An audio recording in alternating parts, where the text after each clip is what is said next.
Hi everybody, welcome to Whole30 Day 3. We are tonight having sort of a quick dinner. I know this looks like a mess. I have a lot of stuff out, but a lot of this, all of it really could be done ahead of time.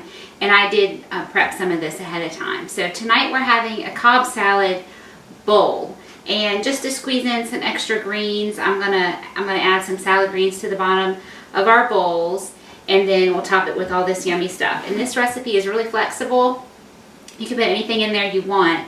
But I think one of the things that makes the Whole30 so doable is that you can use mayonnaise and some delicious sauces. There are lots of herbs and spices and good healthy fats you can add to your meals that really punch up the flavor and make it not feel like you're eating diet food. We're not eating boiled chicken breast and steamed broccoli.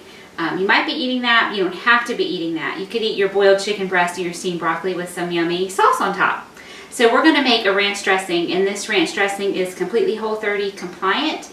It is delicious, it is not hard, and the recipe is in my book. I have a book called Your Paleo Holiday, and you can buy it from Amazon, iTunes, or you can download it directly from my website. And this recipe is in that book. Yes, in that book. And so I'm just going to show you how to make it real quick. The one trick is you have to have a Whole30 compliant mayonnaise. So I have a recipe on my website. There's even a video showing you how to make it because I know homemade mayonnaise can be daunting. There are a couple little tricks, but once you get those tricks, it's super fast and easy and it is delicious. And you do not have to eat the mayonnaise from the store that's made with all those inflammatory vegetable oils. Or you can buy some that are healthy made with avocado oil, but they cost an arm and a leg. So you can make it yourself and save yourself some inflammation and save yourself some money. So let me show you how to make this real quick. And it is very much up to your taste. You can change up some things depending on what you like, what your family likes.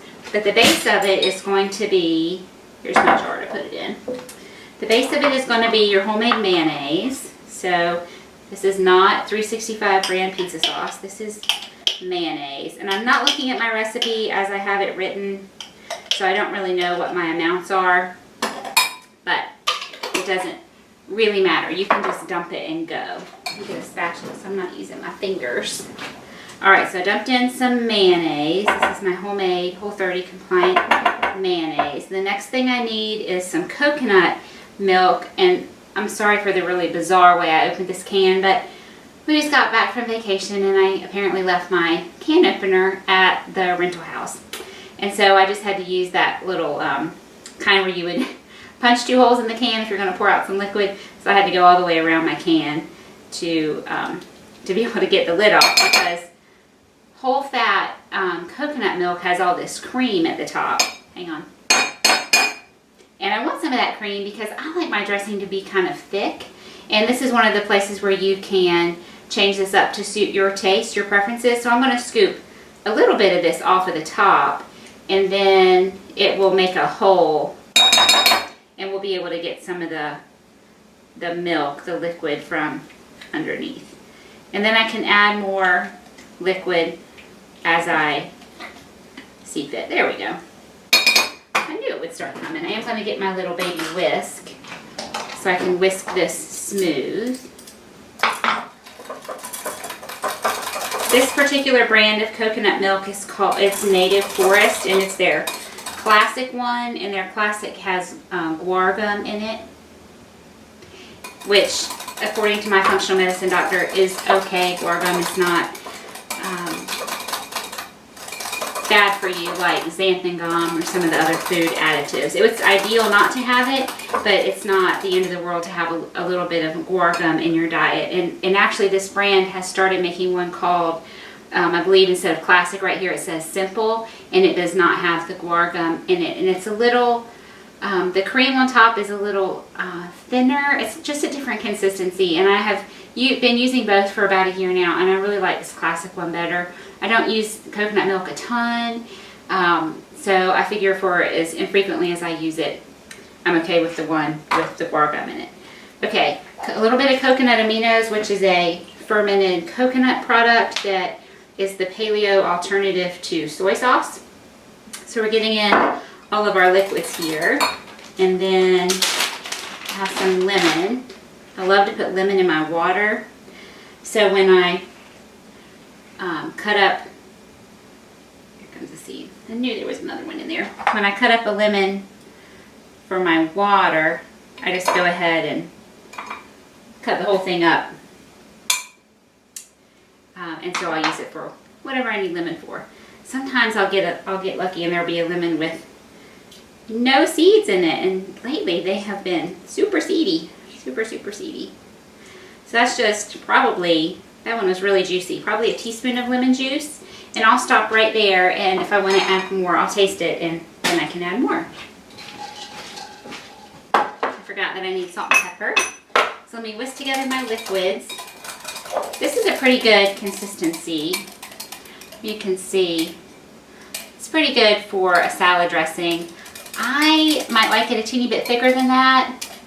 So I might end up adding a little bit of mayonnaise at the end. So my herbs are going to be chives and dill. And I have made this with dried and I have made it with fresh. And it is delicious both ways. I happen to grow chives in my garden this summer and they just grew really well. So I have lots of fresh chives. And I found fresh dill at the grocery store, so I bought fresh dill. But the last batch I made, I used dried dill. And it was still delicious, so either one is fine. Okay, so I put in not even a tablespoon of chives, because they are really strong. Ooh, that was close. That was my pan of boiled eggs.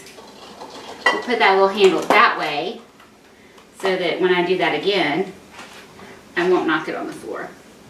They're cooked already, but it would knock water every place and it would make a mess.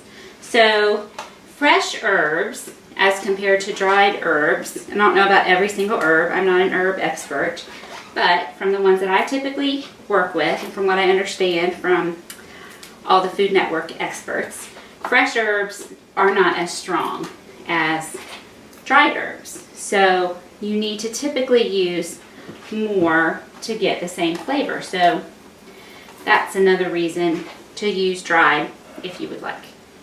Okay, so I have a pretty decent sized pile of dill. I'm not dropping trash on the floor. I have my trash can set right there, so it's convenient for me. So I just give this a chop. I love the smell of fresh dill. And I've tried to grow it, and I think I've been successful once. And it was a long time ago, so I can't remember what exactly the weather conditions were that year, but I'm blaming the weather for my lack of success most years with dill. Some herbs are super easy, like basil and oregano and thyme.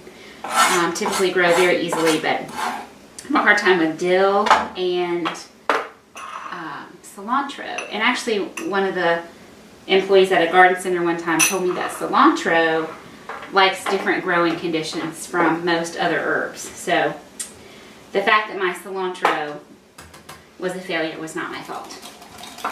Okay, so I'm going to mix this up.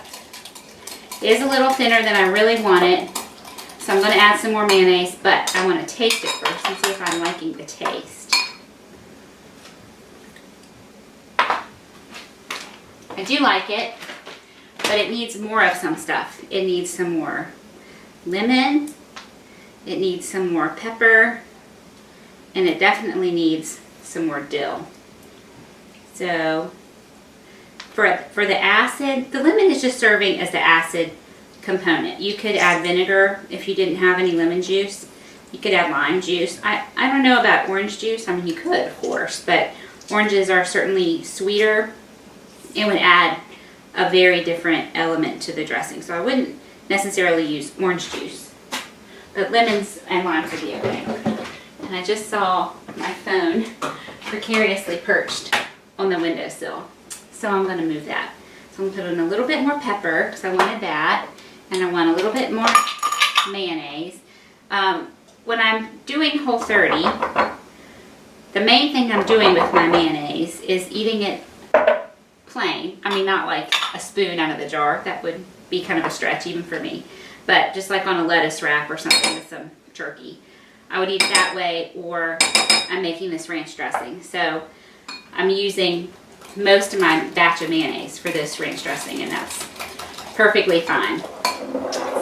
A nice thick consistency, I love it. I'm just gonna chop up a bunch more dill, and then we'll taste it one more time and make sure it's just the way I want it. And I'll say I, because I'm just about the only person in this house that will eat this dressing. My daughter would eat the ranch if it was in a bottle from a store. My son won't have anything to do with any kind of sauce aside from mustard and occasionally ketchup, that he's really even gotten away from his ketchup eating days. Okay, so a whole mess more dill.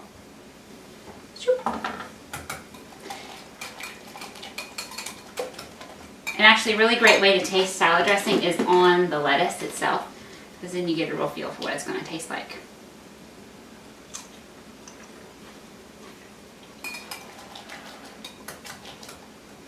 Yum, yum, yum. I want a little bit more Aminos. And then I think that will be perfect. Some people say they never taste while they're cooking. That's silly, you have to taste. Perfect. Okay, so all we're doing is now putting everything together. So we made the dressing. That was really the hardest part. So if you have been watching my whole series, which we're only up to 3, so if you've watched the previous 2, in Whole 30 Day 1, I cooked a whole chicken in my Instant Pot, and this is what is left of that chicken. So this is going to be part of the protein. This is a pretty protein heavy meal, which is great. It'll keep us full and satisfied, and at least for me anyway, if I feel nice and full, then I'm not craving something for dessert or a snack later. So I have chicken for most people, and because I cannot eat leftover chicken, it releases a lot of histamine, and I have a condition called histamine intolerance, and so I know I cannot eat leftover chicken. But I have these little frozen 4-ounce fillets of salmon. This comes from Aldi, which is a discount grocery store. If you have one near you and you haven't checked it out, check it out. It's a really affordable wild-caught salmon. So I'll just stick this in a skillet and it'll cook in about 3 minutes, which is awesome. So I'm going to have salmon on mine. So let's go ahead and start building one here. So everybody will have a nice big bowl with some greens on the bottom. And we'll have some chicken. Nice mix of dark meat. You know what, I'm going to do it. I think it looks pretty when people have their foods in a bowl like this all divided into sections. Okay, so we have the chicken department. This will be my husband, so he gets a lot of chicken. And I'm going to stick my bacon in the microwave. I baked this last night, and I want to heat it up because I think it tastes better when it's heated. So I'll do that real quick. And we have a Hothouse Cucumber, so it's supposed to be the seedless kind, which does not mean that it's actually seedless. It just means it has smaller seeds on the inside. You don't have to worry about scraping those out. So I'll just chop this. I wish I still had some yummy tomatoes from my garden. I have these 2 sitting over here that aren't ripe yet, but the squirrels are picking the unripe tomatoes off of my plants and carrying them around my yard and taking a couple bites, and then they leave them in flower pots, and they leave them on fence posts and just various places around the yard, and they're kind of driving me crazy. So I had to rescue these before they were ripe and before the squirrels could get them. So he's going to get some chicken, and you could put any vegetables on this you want.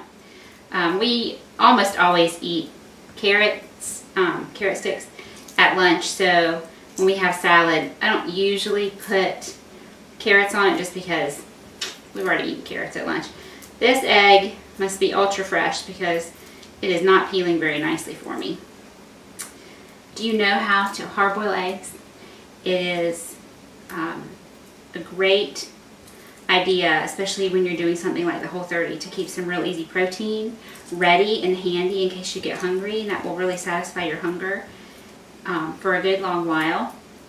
Instead of like if you eat an apple, I don't know, if I eat an apple when I'm hungry, it just makes me even more hungry. All that fiber, I think, and all the work your body has to do to digest it.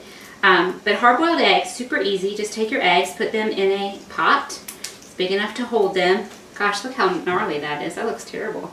Let me see if I can do another one that comes off prettier.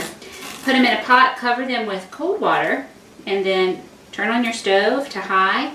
Let it come up to a boil, and as soon as the water comes to a full rolling boil, turn the water off, turn the heat off, and put a lid on and set your timer for 11 minutes. And when 11 minutes goes off, go get them right away. So don't walk away. Try not to get distracted if you can help it. And immediately dump off that hot water. Start running cold water on your eggs, and put some ice cubes in the water. Typically, I would even go ahead and peel them right then, peel them under cold running water, and that would help this not to happen. Let me rinse these off. Whoops, and throw them on the floor. It's not a restaurant, it's my house. No food safety people are coming. And then you have these perfect hard-boiled eggs with no gray. Circle around. The yolks are fully cooked, because if the yolks are not fully cooked, some people in my house will not eat them. So we have a couple hard-boiled eggs here for the hubster. And let me get the bacon. So we'll chop them up. A few pieces of bacon. He's a big growing boy, so we'll give him 3 pieces. Do you bake your bacon or do you fry it? If you do not bake it, you have to try it. It is so much easier than frying. You just lay it out on your baking sheet, and I will coat my baking sheet with either nonstick foil or parchment paper so it doesn't make much of a mess. And bake it at 375 for 20 minutes. Of course, if your bacon is thicker, it might take a few minutes longer. If it's really thin, it might not quite take 20 minutes. You need to kind of experiment and see what works for the bacon that you typically buy. But the thickness of this one that I typically buy from Whole Foods takes 20 minutes, just almost always exactly 20 minutes. And it's perfect. And then you just pour that bacon grease, bacon fat. That doesn't sound very nice. I wish there was a nicer way to say that. But all that yummy fat is a good healthy fat that you can cook with, and it adds great flavor to your vegetables or whatever else it is that you're cooking. I can even make mayonnaise out of my bacon fat, which is amazing. You just pour that right into your jar. It's super easy. It's so much easier than standing at the skillet and flipping it and having bacon grease fly all over the place. So the only thing that's missing in this bowl is avocado, and that is because my grocery helpers put my avocados in the fridge, so they did not ripen. So I have my husband stopping at the store to pick up a ripe avocado for us. So we'll put some avocado right in the center. We'll drizzle the whole thing with this amazing ranch dressing. And there is our super simple dinner for Whole30 Night 3. I hope you're enjoying these. If there's something you'd like to see, if you have a question, please shoot me a comment either on YouTube or on my website, ourpaleofamily.com. Thanks, everybody.